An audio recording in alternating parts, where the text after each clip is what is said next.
Hello students, हम लोग प्रश्नावली 6.3 पे और क्वेश्चन नंबर है 3। क्या कह रहा है, दो समद्विबाहु त्रिभुजों के शीर्ष कोण समान है और उनके क्षेत्रफल 9:16 के अनुपात में है, तो उनके शीर्ष लंबों का अनुपात ज्ञात करें। चलिए मैं यहाँ पर एक काम करता हूँ, दो समद्विबाहु त्रिभुज बना देता हूँ। ठीक है, ये दो समद्विबाहु त्रिभुज बना देता हूँ। अब देखिए यहाँ पर क्या कह रहा है, इनके क्षेत्रफल का अनुपात यहाँ पे दिया है। एक का नाम देते हैं ABC और दूसरे का नाम देते हैं यहाँ पर PQR, और इनके शीर्ष लंब मैं दिखा देता हूँ। यहाँ से इस पे शीर्ष लंब दे देता हूँ, ठीक है ना, यहाँ से इस पे शीर्ष लंब दे देता हूँ और इनके नाम भी मैं लिख देता हूँ। एक को यहाँ पे शीर्ष लंब यह हो जाएगा आपका AM और ये हो जाएगा PN। तो इन शीर्ष लंबों का अनुपात क्या होगा, जब क्षेत्रफल का अनुपात दिया है तो ये हमें ज्ञात करना है। ठीक है, अब देखिए इसके बाद हमारे पास क्या दिया हुआ है जी, दिया है कि त्रिभुज ABC तथा त्रिभुज PQR दो समद्विबाहु त्रिभुज है, समद्विबाहु त्रिभुज है, समद्विबाहु त्रिभुज है और जिसके शीर्ष कोण समान है, यानी कि एंगल A बराबर है एंगल P के, और इनके क्षेत्रफल का अनुपात एरिया ऑफ ट्रायंगल ABC और यहाँ पर एरिया ऑफ ट्रायंगल PQR, इन दोनों के क्षेत्रफलों का अनुपात दिया है यहाँ पे 9:16। ठीक है, तथा इसी में हम लिख देते हैं कि यहाँ पे दिया हुआ है लंब AM लंब है BC पर और PN लंब है आपके QR पे। तो ज्ञात करना है क्या, देख लीजिए यहाँ पे लिखते हैं, तो ज्ञात करना है, तो ज्ञात करना है, क्या ज्ञात करना है जी, हमें निकालना है दोनों शीर्ष लंबों का अनुपात क्या होगा, ये हमें ज्ञात करना। चलिए अब हम लोग इसका यहाँ पर हल देखते हैं। ठीक है, हमारे पास यहाँ पे ये दो ऐसे त्रिभुज है जिनके शीर्ष कोण समान है, तो शीर्ष कोण समान है तो आधार वाले भी कोण समान ही हो जाएंगे। देखिए कैसे, देख लीजिए त्रिभुज ABC तथा त्रिभुज PQR में, इन दोनों त्रिभुजों में देखिए एंगल A बराबर एंगल P दिया है ना जी, दिया है ये।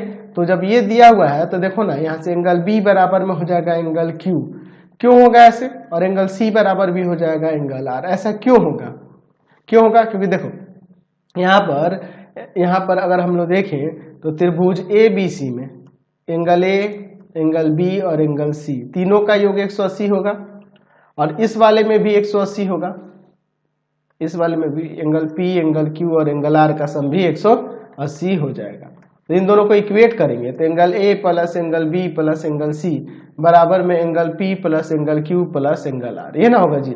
तो देखिए एंगल P से A हट जाएगा क्योंकि दोनों इक्वल है यहाँ पे। ठीक है, अच्छा उसके बाद देखिए एंगल B जो है एंगल C के बराबर होगा, क्योंकि ये समद्विबाहु त्रिभुज होते हैं, दोनों कोण बराबर होंगे ना जी। तो इसे आप 2 एंगल B लिख दो और इधर आप 2 एंगल Q लिख दो, तो यहाँ से ये इसके बराबर। इसी तरह हम लोग ये भी लिख सकते थे 2 एंगल C इक्वल टू में 2 एंगल R, है ना जी। तो यहाँ से आपका एंगल C एंगल R के भी बराबर हो जाएगा, तो ये चीज बराबर हो जाए तो त्रिभुज ABC समरूप हो जाएगा कि नहीं, त्रिभुज PQR के हो जाएगा भुजा सॉरी एंगल एंगल एंगल समरूपता से। ठीक है ना जी। तो जब ये समरूप हो गया तो हम लोग जानते हैं कि दो समरूप त्रिभुजों के क्षेत्रफलों का अनुपात उनके संगत क्या कर सकते हैं, उनके संगत शीर्ष लंबों के वर्ग के अनुपात के बराबर होता है। यहाँ पे लिख सकते हैं कि दो समरूप त्रिभुजों के क्षेत्रफलों का अनुपात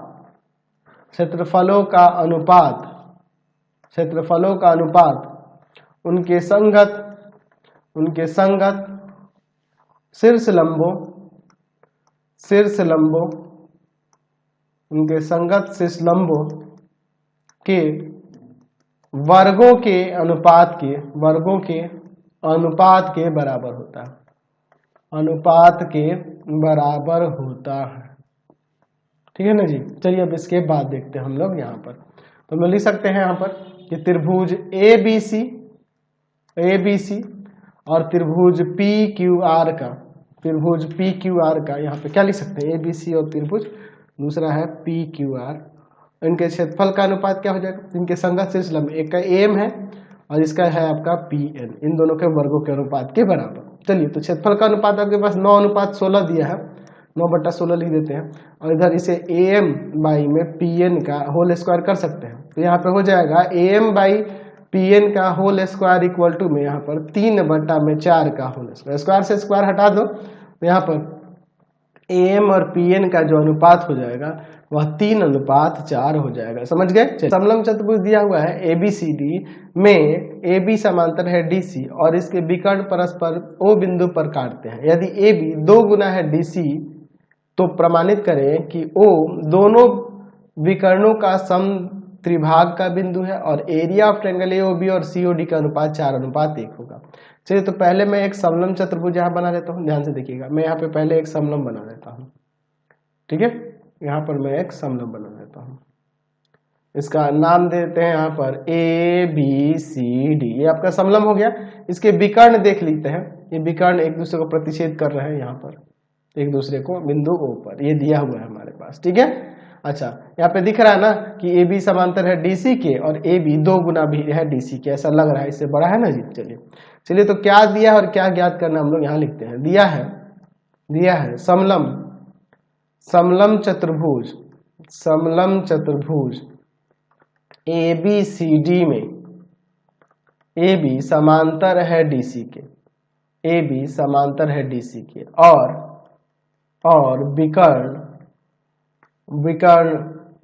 विकर्ण परस्पर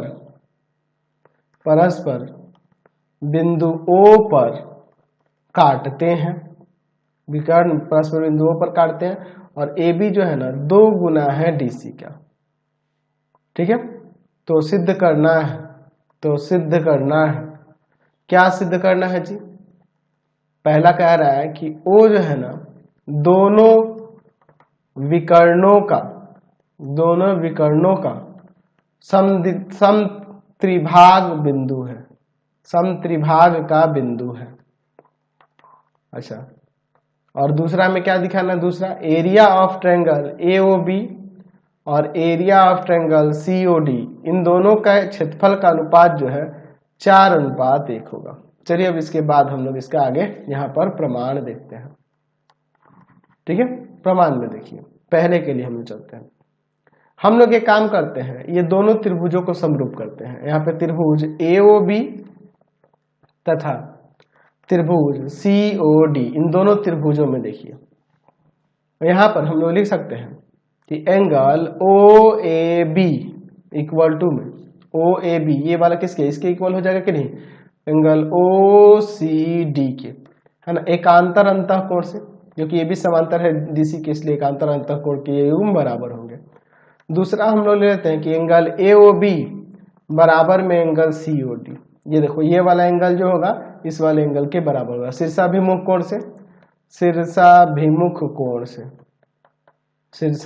कोण से। तो दोनों त्रिभुज समरूप नहीं हो जाएंगे, तो आप लिख सकते हैं कि त्रिभुज AOB समरूप हो जाएगा त्रिभुज COD के एंगल समरूपता से ये समरूप हो जाएगा। तो जब समरूप हो गया तो इनके संगत भुजाओं का अनुपात बराबर होता है। दो समरूप त्रिभुजों के संगत भुजाओं का अनुपात बराबर होता है। संगत भुजाओं का अनुपात जो होता है बराबर होता है, ऐसा हम लोग लिख सकते हैं, है ना जी। दो समरूप त्रिभुजों के संगत भुजाओं का अनुपात बराबर होता है। तो यहाँ पर लिख सकते हैं कि यहाँ पर हम लिख सकते हैं, यहाँ पर ध्यान से देखिएगा, अगर मैं यहाँ पर इधर लिखता हूँ OA, ठीक है, इसमें OA लिखता हूँ तो इसमें लिख दूंगा OC, इसमें अगर OB लिखता हूँ तो उसमें लिख दूंगा OD, इसमें AB लिखता हूँ तो उसमें लिख दूंगा DC। चलिए अब इसके बाद देखिए क्या होता है, या CD भी लिख सकता हूँ, है ना जी। चलिए तो यहाँ पर OA बटा में OC और इक्वल टू में OB बटा में OD इक्वल टू में देखिए क्या हो जाएगा। AB कितना है? तो AB जो है ना 2 गुना है DC का, CD का, है ना नीचे। ये आपके पास दिया हुआ ऊपर दिया है ना कि AB जो है ना बराबर है 2 गुना DC का, तो यह मैंने रख दिया, इससे ये हट जाएगा, या 2 बटा में 1 आ गया। अब देखते हैं एक जोड़ने पर देखिए क्या हो जाएगा। OA बटा में OC plus 1, OB by OD और प्लस 1, और यहाँ पर 2/3 और प्लस 1। चलिए अब इसके बाद देखते हैं एक जोड़ने पे क्या होगा। एलसीएम ले लेते हैं यहाँ पे OC, OA और प्लस का OC, OB नीचे एलसीएम होगा OD, यहाँ पे OD। अब इसके बाद देखिए यहाँ पे 2 1 3 इसे लिख देते हैं 3/1। तो आप यहाँ पे देख रहे हो कि OA और OC मिलके आपका AC हो जाएगा, AC बटा में OC, और OB और OD मिलके आपका क्या हो जाएगा, OB और OD मिलके क्या हो जाएगा, यहाँ पर आपका BD हो जाएगा और बटा में OD और बराबर में 3। तो ये समत्रिभाग का बिंदु तभी ना इसका ये 3 गुना होता है। अतः लिख सकते हैं कि अतः O दोनों विकर्णों के समत्रिभाग का बिंदु है, ये समत्रिभाग का बिंदु है, ऐसा हम लोग कह सकते हैं। अब इनके क्षेत्रफलों का अनुपात दिखाना जो समरूप है, तो हम लोग यहाँ पे देखें दूसरे के लिए हमारे पास त्रिभुज AOB समरूप हो गया है त्रिभुज COD, है ना जी। तो हम जानते हैं कि दो समरूप त्रिभुजों के क्षेत्रफलों का अनुपात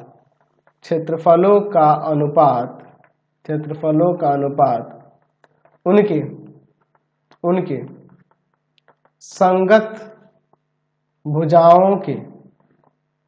संगत भुजाओं के वर्गों के अनुपात के बराबर होता है, अनुपात के बराबर होता है, ऐसा आप यहाँ पे लिख सकते हैं, कोई दिक्कत नहीं है। चलिए तो अब यहाँ पे लिख सकते हैं कि एरिया ऑफ ट्रायंगल AOB और बटा में एरिया ऑफ ट्रायंगल COD बराबर में देखिए क्या हो जाएगा, इसमें ले लेते हैं AB का वर्ग और इसमें ले लेते हैं आपका क्या हो जाएगा DC का वर्ग, है ना। तो चलिए अब इसे देखिए AB बाई DC है, तो इसे ऐसे लिख दो AB बाई DC का होल स्क्वायर। AB जो है 2 गुना है DC का, ये हमारे पास दिया है, और बटा में है DC स्क्वायर है, DC से DC कट गया तो नीचे 1 है, तो 2 का स्क्वायर 4 और 1 का स्क्वायर 1, यानी कि यहाँ से क्या आ जाएगा आपका आंसर 4:1। यही ना हमें साबित करके दिखाना था कि एरिया ऑफ ट्रायंगल AOB और एरिया ऑफ ट्रायंगल COD का जो अनुपात होगा 4:1 होगा। हो गया प्रमाणित। चलते हैं अब नेक्स्ट क्वेश्चन पे। नेक्स्ट क्वेश्चन देखते हैं 5 नंबर। दी गई आकृति में ABC एक त्रिभुज है तथा PQ एक रेखा है जो AB को बिंदु P पर और तथा AC को बिंदु Q पर मिलती है। यदि AP बराबर में 1 सेंटीमीटर, ठीक है, PB बराबर में 3 सेंटीमीटर, AQ बराबर 1.5 और यहाँ QC बराबर 4.5, तो सिद्ध करना है कि त्रिभुज APQ का क्षेत्रफल और त्रिभुज ABC के क्षेत्रफल का 1/16 होगा, ठीक है ना। तो हमें चलिए देखते हैं इसको। चलिए क्या दिया और क्या सिद्ध करना है। दिया यहाँ पर कि त्रिभुज ABC में PQ एक रेखा है जो AB को बिंदु P पर तथा AC को बिंदु Q पर मिलती है, ठीक है ना जी। ऐसे हमारे पास ये दिया हुआ है। और क्या दिया इसमें, यहाँ सबके वैल्यू दिए हैं। AP बराबर में दिया है 1 सेंटीमीटर, PB बराबर में दिया है 3 सेंटीमीटर, और फिर उसके बाद देखिए आपका क्या दिया हुआ है, AQ बराबर में दिया है 1.5 सेंटीमीटर और यहाँ पर QC बराबर में दिया है 4.5 सेंटीमीटर। तो सिद्ध करना है, क्या सिद्ध करना है जी, हमें सिद्ध करके दिखाना है कि एरिया ऑफ ट्रायंगल APQ जो होगा ना वह 1/16 होगा किसके, एरिया ऑफ ट्रायंगल ABC के। समझ गए, कोई दिक्कत नहीं। चलिए अब इसका हम लोग यहाँ प्रमाण देखते हैं आगे। चलिए प्रमाण देखते हैं। हम लोग यहाँ पर अगर हम लोग AB की बात करेंगे तो क्या होगा, AP और प्लस का PB ऐड करने पे हो जाएगा 1 सेंटीमीटर और प्लस में 3 सेंटीमीटर, यानी कि आ जाएगा 4 सेंटीमीटर।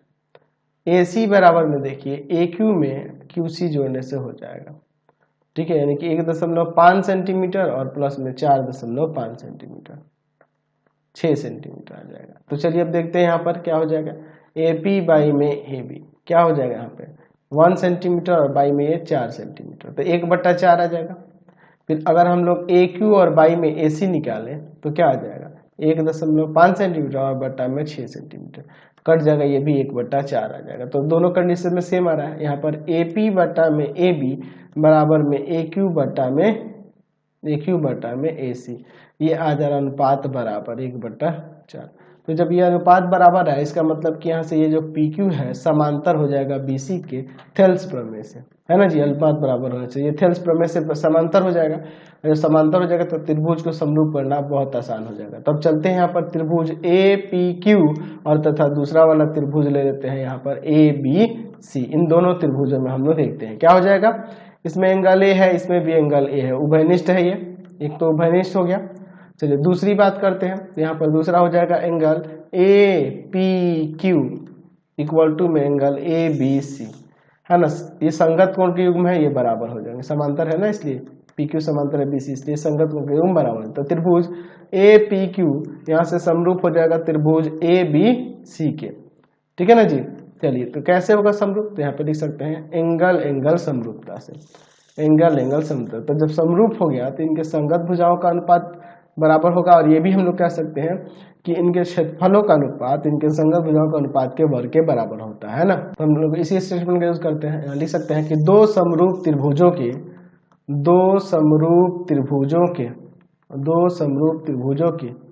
संगत भुजाओं का अनुपात, क्षेत्रफलों का अनुपात, त्रिभुजों के क्षेत्रफलों का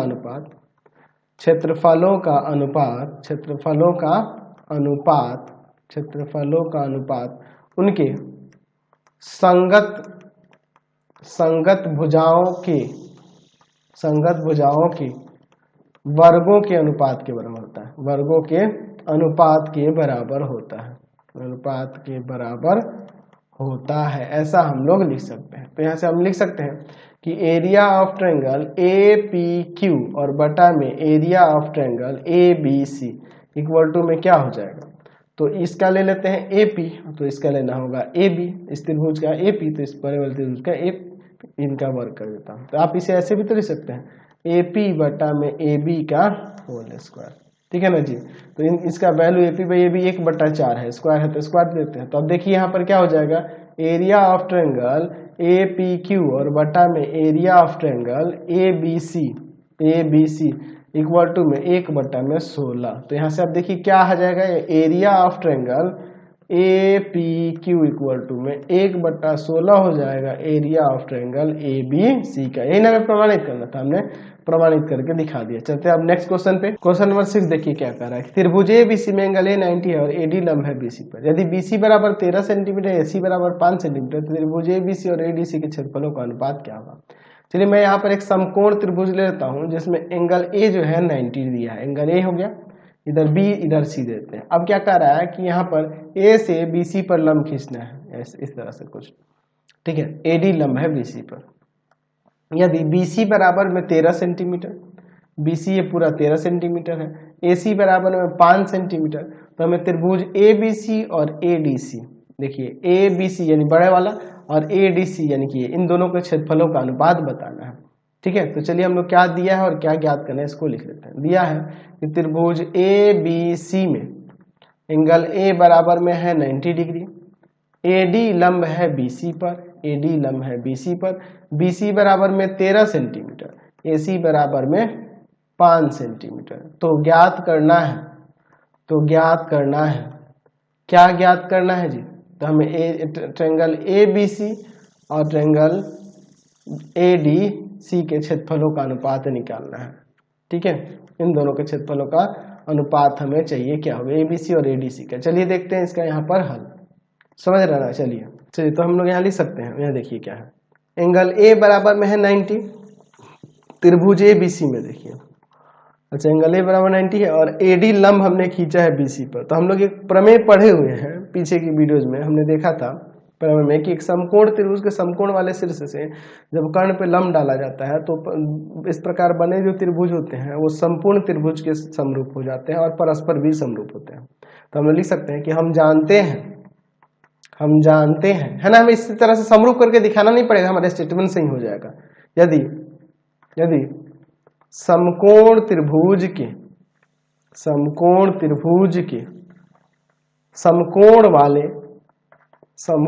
वाले शीर्ष से कर्ण पर लंब डाला जाए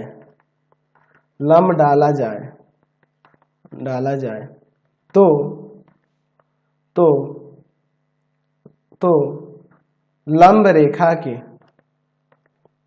दोनों ओर बने त्रिभुज मूल त्रिभुज के समरूप होते हैं, मूल त्रिभुज के समरूप होते हैं, ऐसा लिख सकते हैं, मूल त्रिभुज के समरूप होते हैं।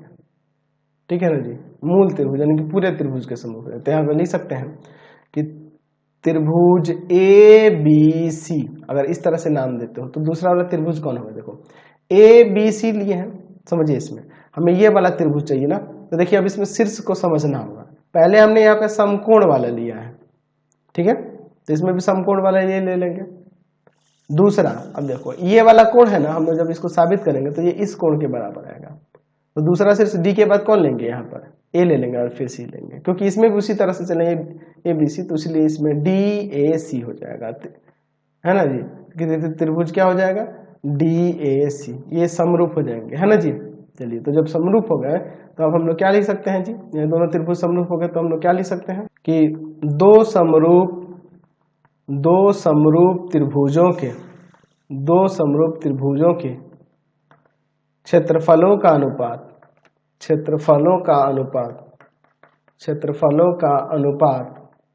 उनके संगत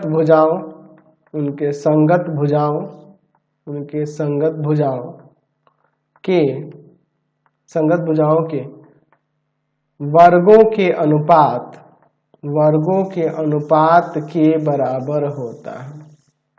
अनुपात के बराबर होता है, ऐसा हम लोग लिख सकते हैं। तो अब यहाँ पे लिख दो area of triangle A B C, और दूसरा इसे डी ए सी वहां पे लिखे, लेकिन यहाँ पे आप चाहो तो ए डी सी भी लिखते हुए तो कोई दिक्कत नहीं, लेकिन समरूपता के लिए वहां पे ऐसे लिखना चाहिए था। तो देखिए त्रिभुज ए बी सी में जब लेंगे भुजा, अगर मान लीजिए इसमें ये जो दी हुई है बी सी लेते हैं तो बी सी का वर्ग, अच्छा इसमें जब बी सी ले लिए, देखो यार, तो इसमें आपको ए सी लेना होगा, ए सी का वर्ग, तो यहाँ पे हो जाएगा यहाँ बी सी बाई ए सी का होल स्क्वायर। तो बी सी कितना है? 13 सेंटीमीटर, ये 5 सेंटीमीटर का स्क्वायर, सेंटीमीटर है 13 का स्क्वायर 169 और 5 का स्क्वायर 25, ये आपका अनुपात यहाँ से निकल के आगे 169 अनुपात 25। नेक्स्ट क्वेश्चन देखते हैं 7 नंबर। क्या करें? त्रिभुज पी क्यू आर में एम तथा एन क्रमशः भुजाओं पी क्यू और पी आर के मध्य बिंदु है। तो त्रिभुज पी एम एन और पी क्यू आर के क्षेत्रफलों का अनुपात निकालना। देखिए हम लोग क्या कर रहे हैं, त्रिभुज यहाँ पे बना लेते हैं पी क्यू आर, ठीक है। यहाँ पर दिया हुआ है कि m जो है पी क्यू का मध्य बिंदु है और पी आर का मध्य बिंदु यहाँ पे n दिया हुआ है। तो यहाँ पे क्या कह रहा है कि त्रिभुज पी एम एन और पी क्यू आर के क्षेत्रफलों का अनुपात निकालना। चलिए देखते हैं, सिंपल है। दिया है त्रिभुज पी क्यू आर में m तथा n क्रमशः भुजाओं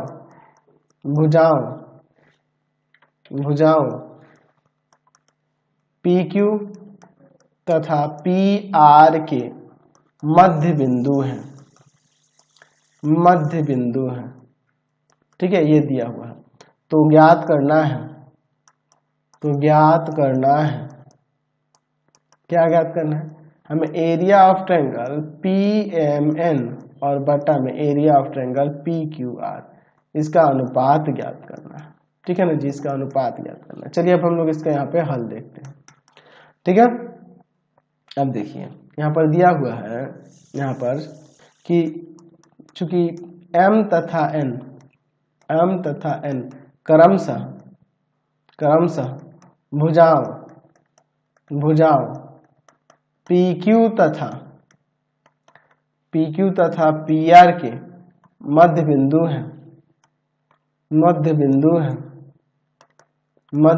है किसमें? त्रिभुज पी क्यू आर में, ठीक है। तो जब मध्य बिंदु है तो इसका मतलब ये हुआ मध्य बिंदु प्रमेय से कि यहाँ पर एम एन समांतर हो जाएगा क्यू आर के और एम एन जो हो जाएगा आधा भी होगा क्यू आर के, या फिर आप क्यू आर लिख सकते हैं 2 गुना हो जाएगा एम एन के। कैसे? मध्य बिंदु प्रमेय से। मध्य बिंदु प्रमेय से, आप क्लास 9th में पढ़े हुए हैं, ठीक है ना जी। चलिए कोई दिक्कत नहीं है। तो अब जब ये समांतर हो गया तो दोनों त्रिभुज को समरूप करना आसान हो जाएगा। त्रिभुज PMN तथा त्रिभुज PQR में, इन दोनों में देखिए क्या होता है। यहाँ पर देखिए एंगल P दोनों में है, उभयनिष्ठ है, उभयनिष्ठ है। और दूसरी बात अब आ जाएगी कि जब ये समांतर है तो ये दोनों संगत कोण बराबर हो जाएंगे। Angle PMN equal to angle PQR, है ना जी, संगत कोण के में ये बराबर होगा, ठीक है ना जी।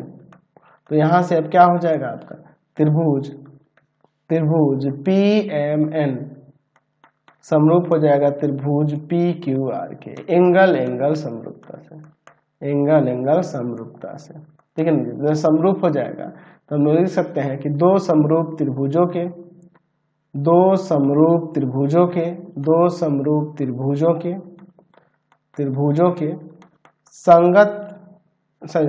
समरूप त्रिभुजों के क्षेत्रफलों का अनुपात, क्षेत्रफल का अनुपात निकालना है जी, क्षेत्रफलों का अनुपात उनके संगत भुजाओं के अनुपात के वर्गों के बराबर होता है, या फिर भुजाओं के अनुपात के, संगत भुजाओं के वर्गों के अनुपात के बराबर होता है, ऐसे भी लिख सकते हैं, वर्गों के अनुपात के बराबर होता है, ठीक है ना जी। तो यहाँ से अब लिख सकते हैं कि एरिया ऑफ ट्रायंगल PMN और बटा में area of triangle PQR equal to में क्या होगा। तो इसका देखिए यहाँ पर भुजा ले लेते हैं MN, इसका वर्ग कर दो, और यहाँ पे ले लेते हैं QR, इसका वर्ग कर दो। तो चाहो तो आप इसे MN और बाई में QR का होल स्क्वायर कर दो। यहाँ पे देखिए अब MN और नीचे QR की जगह पर 2QR हो जाएगा, 2MN हो जाएगा कि नहीं, 2MN हो जाएगा, स्क्वायर है तो स्क्वायर, इससे एक कट जाएगा ऊपर एक, तो 1:4 यहाँ से अनुपात निकल के आ जाएगा। तो आज की क्लास में इतना ही, नेक्स्ट वीडियो में आगे देखेंगे। आपको हमारे 3 चैनलों को सब्सक्राइब करना होगा। पहला है पाथफाइंडर क्लासेस छपरा, दूसरा है आपके पास भारती भवन रविकांत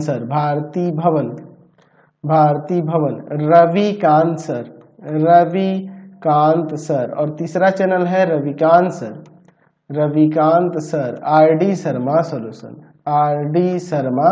सॉल्यूशन। तीनों चैनलों को सब्सक्राइब कर देंगे। इससे रिलेटेड वीडियो के लिए सीधे डिस्क्रिप्शन में जाएंगे, इससे रिलेटेड नोट्स के लिए गूगल पे जाकर सर्च करेंगे www.ravikantsir.in, और यहाँ जाकर आप सभी क्लासेस के नोट्स, उनके PDF को डाउनलोड कर सकते हैं, पढ़ सकते हैं। इंस्टाग्राम और फेसबुक पे जाकर पाथफाइंडर क्लासेस को लाइक एंड फॉलो करना नहीं भूलेंगे। Thanks for watching the video.